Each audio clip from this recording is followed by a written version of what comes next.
माननीय अध्यक्ष जी। धन्यवाद अध्यक्ष जी। अध्यक्ष जी, विश्वास मत पर जो चर्चा आज प्रधानमंत्री जी के बहुत संक्षिप्त भाषण से शुरू हुई, वो मेरे वरिष्ठ साथी आदरणीय जसवंत सिंह जी के धारदार तर्कों से आगे बढ़ती हुई विभिन्न आयामों को छूती हुई मुझ तक पहुंची है। मैं विश्वास मत का विरोध करने के लिए खड़ी हुई हूं।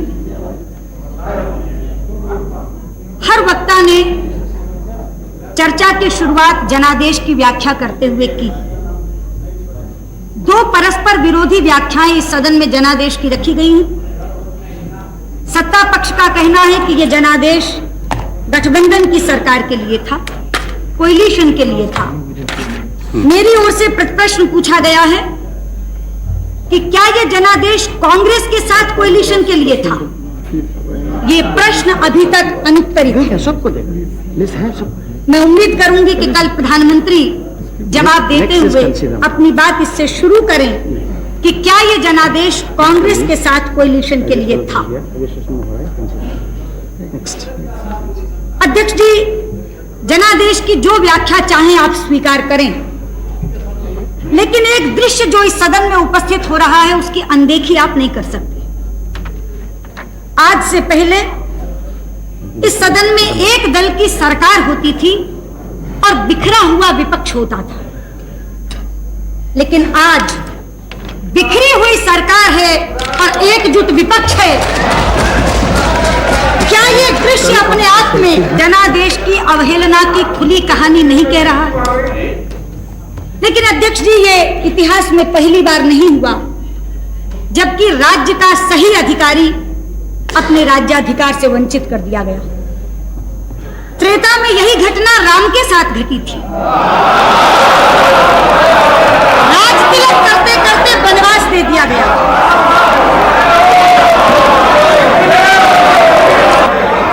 द्वापर में यही घटना धर्मराज युधिष्ठिर के साथ घटी थी, जब धूर्त शकुनी की दुष्ट चालों ने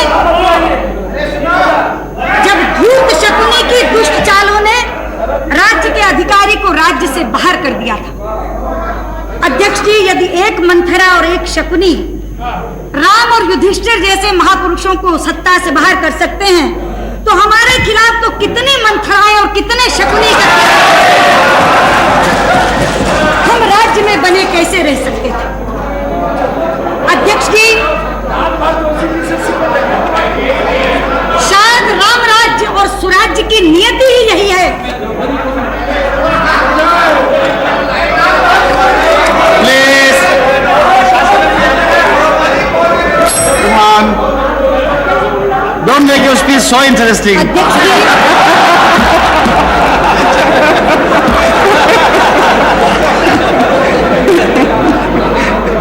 अध्यक्ष जी, राम राज्य और सुराज्य की शायद नियति ही ये है कि वो एक बड़े झटके के बाद मिलता है, और इसीलिए मैं पूरे विश्वास से कहना चाहती हूँ कि जिस दिन 28 तारीख की दोपहर को मेरे आदरणीय नेता अटल बिहारी वाजपेयी ने इस सदन में प्रधानमंत्री पद से अपने त्याग पत्र की घोषणा की थी, हिंदुस्तान में उस दिन राम राज्य की भूमिका तैयार हो गई। हिंदुस्तान में उस दिन सुराज्य की नींव पड़ गई थी। दूरदर्शन के सामने जीवंत प्रसारण देखने वाला हिंदुस्तान का वो मतदाता उनके त्याग पत्र की घोषणा के साथ करहा उठा था, ये अन्याय हुआ है, अन्याय हुआ है।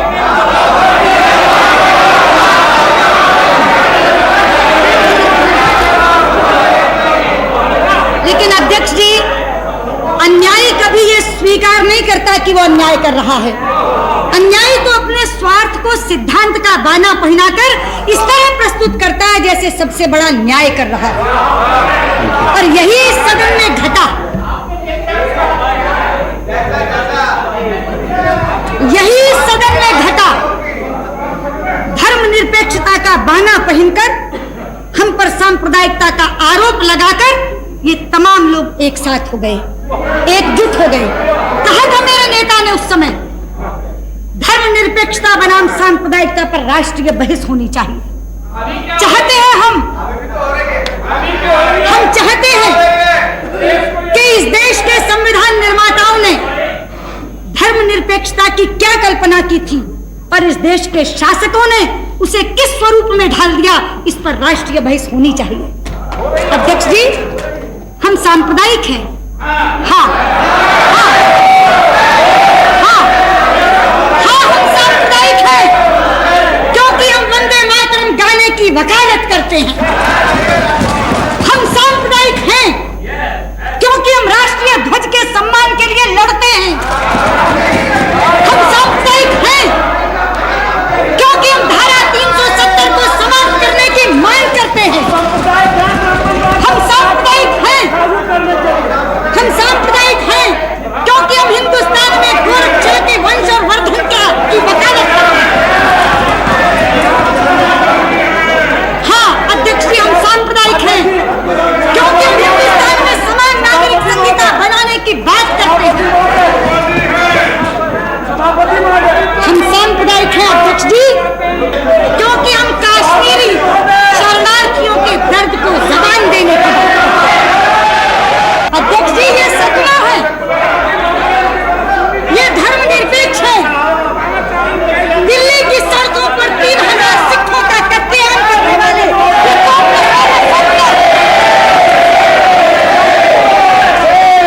अध्यक्ष जी, आप तो साक्षी हैं।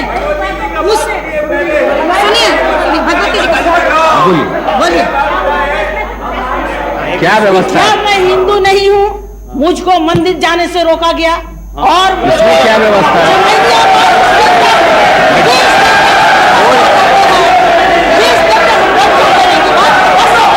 कोई व्यवस्था नहीं है भाई,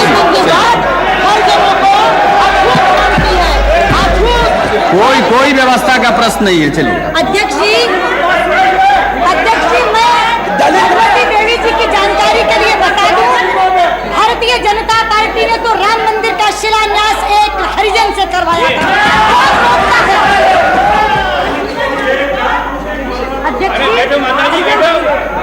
अध्यक्ष जी, मैं कह रही थी ये सेकुलर है, ये कांग्रेस जन। दिल्ली की सड़कों पर 3000 सिखों का कत्लेआम करने वाले ये कांग्रेसमैन सेकुलर हैं और आप बिहार के साक्षी हैं। अध्यक्ष जी, मुस्लिम और यादव का जोड़ बैठा कर माई की राजनीति करने वाले ये जनता दल वाले सेकुलर हैं। हाँ क्या सभापति जी, मैं नहीं जानता कि सदन में कितने अध्यक्ष काम कर रहे हैं। मैं केवल आपसे निवेदन कर रहा था कि कोई सदस्य अगर बोल रहा हो तो दूसरे सदस्यों को कम से कम हमारे जैसे लोगों को ये अनुमति देनी चाहिए कि उनकी बात हम सुन सकें। मैं नहीं जानता किस रोष में ये लोग बोल रहे हैं। आपसे बहुत से रोष वालों को मैंने देखा है, ये रोष उनको नहीं दिखा है। इसलिए मैं तो सभापति जी के लिए कह रहा था, जब सुषमा जी बोल रही हैं तो उनकी बात को सुनना चाहिए और जिनको उत्तर देना हो उनको उत्तर देना चाहिए। हाँ। अध्यक्ष जी, मैं इनके सेकुलर क्रेडेंशियल्स का जिक्र कर रही थी। अध्यक्ष जी, अपने वोट बैंक को खुश करने के लिए निर्दोष राम भक्तों को गोलियों से भूनने वाले ये सपा वाले सेकुलर, चकमा शरणार्थियों को भगाने वाले और घुसपैठियों को बचाने की वकालत करने वाले ये वामपंथी सेकुलर। सच्चाई तो ये है अध्यक्ष जी कि हम सच्चाई तो ये है अध्यक्ष जी कि चूंकि हम अपने हिंदू होने पर शर्म महसूस नहीं करते, इसलिए हम कम्युनल हैं, इसलिए हम सांप्रदायिक हैं। और इस देश में जब तक आप अपने हिंदू होने पर शर्मिंदगी महसूस नहीं करते, आपको इन तथाकथित बुद्धिजीवियों से सेकुलर होने का सर्टिफिकेट नहीं मिल सकता। अध्यक्ष जी, सेकुलरिज्म की हमारी परिभाषा यह है कि एक हिंदू अच्छा हिंदू हो, एक मुसलमान अच्छा मुसलमान, एक सिख अच्छा सिख हो, एक ईसाई अच्छा ईसाई, और सब अपने अपने पंथों का अनुसरण करते हुए एक दूसरे के धर्मों का आदर करें। ये हमारी परिभाषा है। लेकिन इनका सेकुलरिज्म हिंदू को गाली देने से शुरू होता है, और अगर आप उस गाली देने के कार्यक्रम में शिरकत नहीं करते तो आप सेकुलर हो ही नहीं सकते। और मैं कहना चाहती हूँ, सरकार सरकार या ना सरकार, हमें सेकुलरिज्म की ये परिभाषा मान्य नहीं है। अध्यक्ष जी, आज से पहले तो केवल हिंदुत्व पर प्रश्न चिन्ह लगाया जाता था, हिंदुत्व शब्द के हमसे मायने पूछे जाते थे, लेकिन पिछले विश्वास मत पर चर्चा सुनते सुनते मेरी आंखें डबडबा गई जब इस सदन में भारतीयता शब्द पर भी प्रश्न चिन्ह लगा। आज से पहले तो कहते थे इंडियन नेशनलिटी की बात कर सकते हो, लेकिन इसी सदन में चर्चा के दौरान कहा गया, मैं तो बहुत कद्र करती हूँ मुरासुल मारन जी की, लेकिन उन्होंने कहा वी आर डिफरेंट। आप कौन सी संस्कृति की बात कर रहे हैं? ये भारत, भारतीयता क्या होती है? मुझे था शायद इनमें से कोई बोलेगा। एक उम्मीद चंद्रशेखर जी से जरूर थी, पता नहीं क्यों कौरवों की सभा के भीष्म पितामह की तरह आप भी मौन साधे रहे।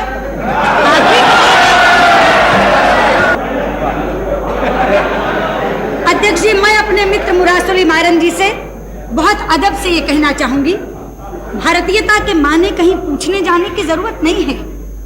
अरे भारतीयता का अर्थ यही है कि भंगड़े से भरतनाट्यम तक सारे नृत्य भारतवर्ष के नृत्य हैं। भारतीयता के माने ये हैं कि जम्मू के राजमा चावल और पंजाब की मक्की की रोटी से लेकर दक्षिण के इडली डोसे तक सारे आहार भारतवर्ष के आहार। भारतीयता का अर्थ यही है कि अमरनाथ से लेकर रामेश्वरम तक सारे तीर्थ भारतवर्ष के तीर्थ हैं। आप पूछते हैं कि एक संस्कृति के क्या मायने हैं? Those are not Indian. They originated from America. अध्यक्ष जी, एक संस्कृति के मायने यही हैं कि शिव का भक्त अमरनाथ का जल लेकर रामेश्वरम के पैर पखारता है। यह एक संस्कृति के कारण हुआ है कि पश्चिम बंगाल में जन्मे हुए एनसी चटर्जी अपने बेटे का नाम सोमनाथ रखते हैं। यही है एक संस्कृति, यही है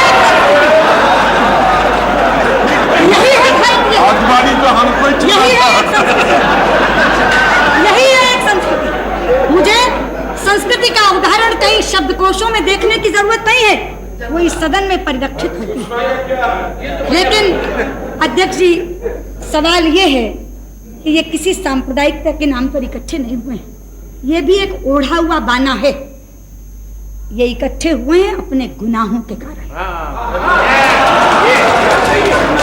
ये इकट्ठे हुए हैं एक दूसरे को बख्श देने की सौदेबाजी के कारण।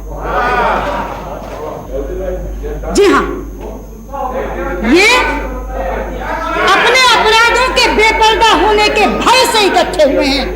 अध्यक्ष जी, ये सांप्रदायिकता के नाम पर हुई साझेदारी नहीं है। अध्यक्ष जी, ये चारा कांड और हवाला कांड की साझेदारी है।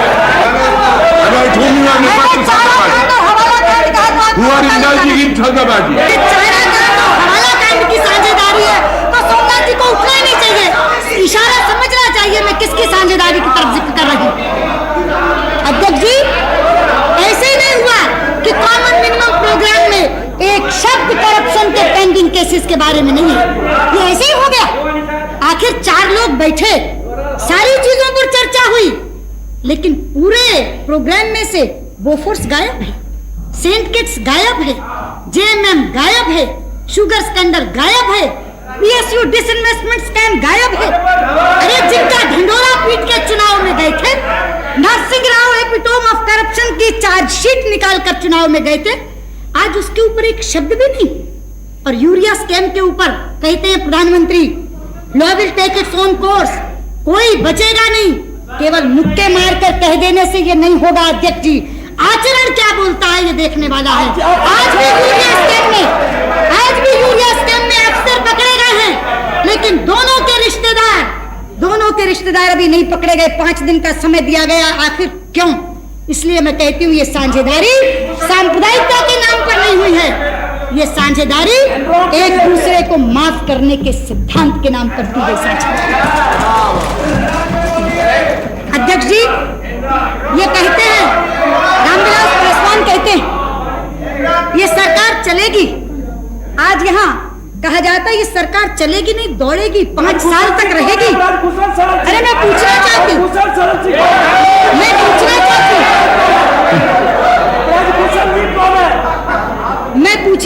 अध्यक्ष जी,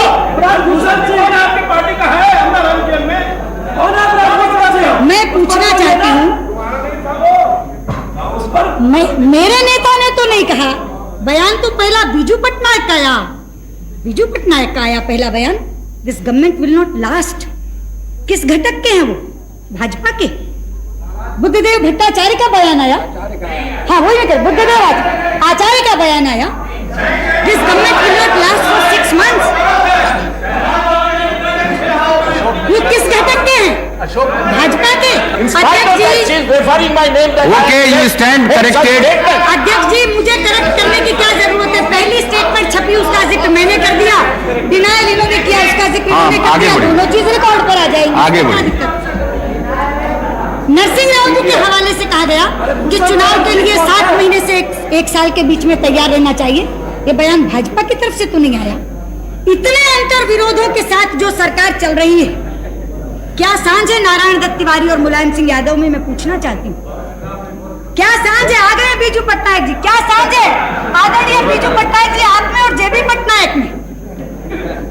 क्या सांझ है? इधर एड्रेस करिए आपने।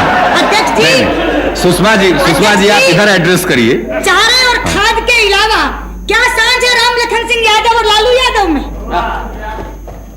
क्या सांझ है ममता बनर्जी और सोमनाथ चटर्जी में? मैं पूछना चाहती हूँ, उत्तराखंडी महिलाओं के सम्मान का सौदा करके नारायण दत्त तिवारी मुलायम सिंह के बगल में क्यों बैठे? तमिलनाडु के हितों की अनदेखी करके करुणानिधि ने देवे गौड़ा को नेता क्यों स्वीकार किया? अपने घरों की पीड़ा भूलकर ममता जी, अपने घरों की पीड़ा भूलकर आप सोमनाथ जी के साथ मतदान कैसे कर रही हैं? ठीक है, ठीक। बहुत ममता जी, आपको बोलना है, इसके लिए एडवांस नोटिस देने की कोई जरूरत नहीं है, उनको बोल लेने दीजिए। ठीक है, आपका नाम आपकी पार्टी से आएगा तो बोल लीजिएगा, उनको बोल लेने दीजिए। मैं बताना चाहती हूँ अध्यक्ष जी, मैं नाम क्यों ले रही हूँ? मुझे वो दृश्य जिसका तस याद है, मेरी आंखों में बसा हुआ है। मैं राज्यसभा की दर्शक दीर्घा में बैठी थी,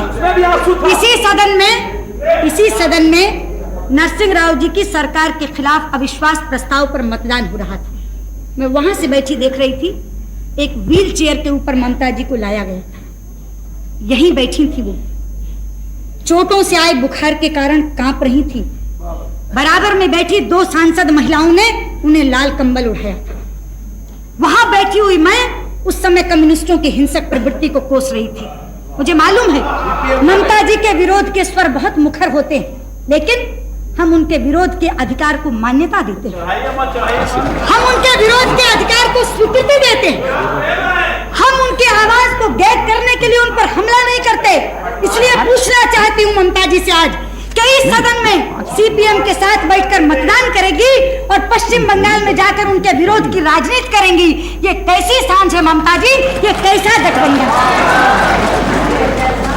अध्यक्ष जी, मैं जिक्र कर रही थी कि केवल व्यक्तियों में अंतर विरोध नहीं है, जो कार्यक्रमों में अंतर विरोध झलकता है वो तो माशाअल्लाह। जब इनका प्रोग्राम आया, मिनिमम प्रोग्राम, मैंने उसको आदि से अंत तक पढ़ा। एक बार मुझे लगा कि कुछ गलत पढ़ा गया, ये हो नहीं सकता। मैंने उसको दोबारा पढ़ा और पढ़ने के तुरंत बाद मेरे मुंह से निकला, वहां भारत के कम्युनिस्ट साथियों, तुमने लेनिन से येल्त्सिन तक का सफर एक ही सप्ताह में पूरा कर लिया। अध्यक्ष जी, कोलिशन के कंस्ट्रेंट्स तो मैं समझ सकती हूँ। कोलिशन के कंस्ट्रेंट्स होते हैं, मजबूरियां होती हैं, कुछ चीजों को बरतरफ रखना पड़ता है, कुछ चीजों में साझेदारी करनी पड़ती है, मगर कोई शीर्षासन करके कलाबाजी खा जाएगा इसकी उम्मीद नहीं। अध्यक्ष जी, इसमें लिखा है इंश्योरेंस सेक्टर निजीकरण उसका कर दिया जाएगा और फॉरेन कंपनी तक के लिए खोल दिया जाएगा। मैं तो हैरान हुई, क्योंकि 1 साल पहले की बात मुझे जस की तस याद थी। कहां गए चतुरानंद मिश्र?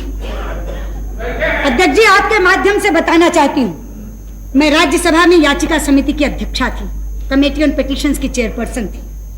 हमारी समिति के सामने एक याचिका दायर की गई, एक पिटीशन प्रस्तुत की गई, जिसमें यह लिखा गया था कि LIC, GIC इंश्योरेंस सेक्टर को जो प्राइवेटाइज करने की एक सिफारिश मल्होत्रा कमेटी की तरफ से आई है वो लागू न की जाए, ये थी वो पिटीशन।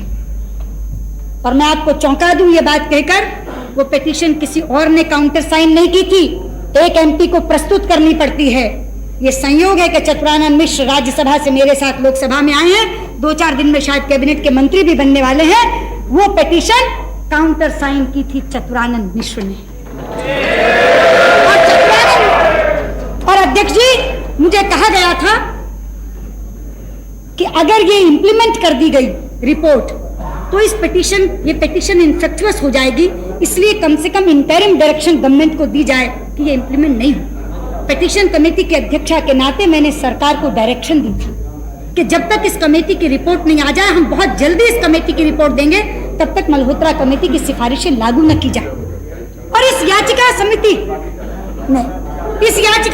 ने इस याचिका पर रिपोर्ट देने से पहले सारी पॉलिटिकल पार्टीज के लोगों को बुलाया था, सारे राजनीतिक दल के प्रतिनिधि आए थे। इसमें क्या गलत कह रही हूं अध्यक्ष जी? प्रीमियर घटक इस यूनाइटेड फ्रंट का जनता दल, जिनकी सरकार है, जिनके आप कुछ कहना चाहते हो, आप मिनिस्टर है, बोलिए। अगर कोई ऑब्जेक्शनेबल बात है तो बताइए, अगेंस्ट द रूल हो तो बताइए। नहीं, यू आर मिनिस्टर ना हो। वो रेफर कर रही है एक ऐसे डॉक्यूमेंट को जो हाउस में ले किया जा चुका है, इसमें क्या है अध्यक्ष जी? प्रोसीडिंग नहीं, उसी को उन्होंने बताया, उस प्रतिवेदन से कोट कर रही है। What can I do? प्रधानमंत्री तवज्जो दें। नहीं, ये तो आजादी है, ये कोट कर सकते हैं। क्या मिनिस्टर जी, नहीं, आप कोई रूल बताइए ना जिससे वो नहीं कोट कर सके, मैं उनको रोक दूंगा। बताइए कोई कानून। प्राइम मिनिस्टर, मैं आपके दल की बात कर रही हूँ। The honourable prime minister, I would like to draw your attention please. मैं देवे गौड़ा जी, सोमनाथ चटर्जी और चतुरानंद मिश्र को सुनाकर दोबारा कहना चाहूंगी, मेरी पार्टी का पॉलिसी था भारतीयों के लिए खोल दो, फॉरेनर्स के लिए मत खोलो, लेकिन आपकी पार्टी का पॉलिसी पढ़कर सुना रही हूँ।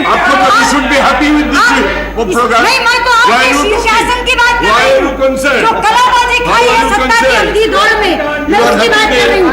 मैं इसको केवल ये पढ़ के बता रही हूँ कि सत्ता की दौड़ में मदहोश होकर आदमी इतनी उलटबाजी भी खा सकता है कि 50 साल तक जिन नीतियों को लेकर आपने राजनीति की है, आज वो राजनीति टोटल की टोटल, एब्सोल्यूट की एब्सोल्यूट आप छोड़ देंगे सिर्फ इसलिए कि सत्ता लोलुपता की दौड़ में या एंटी बीजेपी स्टांस के अंदर आपको कांग्रेस के साथ बैठना है, आपको जनता दल के साथ बैठना है। इसलिए मैं आपसे कह रही हूँ अध्यक्ष जी, यहाँ सदन में ये छोड़ सकते हैं, लेकिन बाहर जब अपने अपने क्षेत्रों में जाएंगे, इनका कार्यकर्ता इन्हें छोड़ने नहीं देगा और ये अंतर विरोध इस सरकार को गिराने का कारण बनेंगे। रामविलास पासवान कहे थे, शरद यादव अभी कह रहे थे नहीं ये सरकार तो चलेगी, नरसिंह राव जी ने आज कह दिया चलेगी। अरे भाई, नरसिंह राव तो मौन साधे बैठे हैं, भूमिका निभा रहे हैं ये, और ये शरद पवार की भूमिका नहीं निभा रहे, ये ललिता पवार की भूमिका निभा रहे। मैं भाई शरद यादव से कहना चाहूंगा, Lalita Pawar, What is unacceptable? If it is her experience about him, why to be धन्यवाद चंद्रशेखर जी, बहुत सुंदर प्यार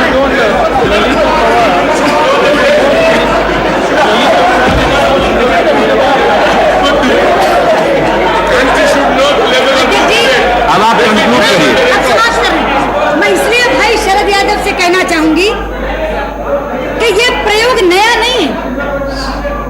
मैं भाई शरद यादव से केवल इतना कह रही थी, ये प्रयोग नया नहीं है, ये प्रयोग आपके गुरु राजनारायण जी पहले कर चुके हैं। 20 दिन के अंदर कांग्रेस ने समर्थन वापस लिया था और मेरे आदरणीय नेता चंद्रशेखर जी बैठे, 4 महीने के अंदर इनसे समर्थन वापस लिया था। आप किस आधार पर विश्वास कर रहे हैं? किस आधार? आपके विश्वास का कोई आधार होना चाहिए। इतिहास से भी कुछ नहीं सीखा। और मैं कांग्रेस की बात क्या करूं? मैं कांग्रेस की बात क्या करूं? मैं तो भाई शरद यादव से ही पूछूंगी कि भैया, अपने समाजवादियों का इतिहास भी तो है। अभी कह रहे थे शरद यादव, डॉक्टर लोहिया यहाँ पर थे, डॉक्टर लोहिया थे। समाजवादियों के पास तो डॉक्टर लोहिया की 2 रेडीमेड उक्तियां सरकार बनाने और सरकार गिराने के लिए हर समय मौजूद हैं। पहली, डॉक्टर लोहिया ने कहा था कांग्रेस को हराने के लिए शैतान से भी हाथ मिलाना चाहिए, और दूसरी, कहे थे डॉक्टर साहब, सुधरो या टूटो। तो अध्यक्ष जी, अब तो कांग्रेस की जगह भाजपा को फ्रेम में रखकर शैतान से हाथ मिलाने की वकालत कर रहे हैं शरद जी। मगर थोड़े दिन की बात है, जब होगा सुधरो या टूटो, और हो भी क्यों नहीं शरद यादव, बहुत सही बात है। 65 लाख वाले मंत्रिमंडल में और 3 लाख वाले बंडल में, तो क्यों नहीं बोलेंगे, क्यों नहीं बोलेंगे। निश्चित तौर पर चंद दिनों की बात है जब ये होगा सुधरो या टूटो। इसलिए मैं एक बात कहकर अपनी बात समाप्त करना चाहूंगी अध्यक्ष महोदय, ये जो कहा जा रहा है कि सरकार 5 साल चलेगी, 5 साल चलेगी, नहीं अध्यक्ष ji, this political orchestra will disperse even before the show begins. They are so used to singing their own tunes. ये जो एक सामूहिक मंडली एक समूह गीत गाने के लिए आई है, ये अपना अपना राग अलापने के लिए इतने आदी हैं कि गीत शुरू होने से पहले ये शिराजा बिखर जाएगा। लेकिन हाँ, जितने दिन ये देश आपके हाथ में रहे, ईश्वर इस देश की रक्षा करेगा।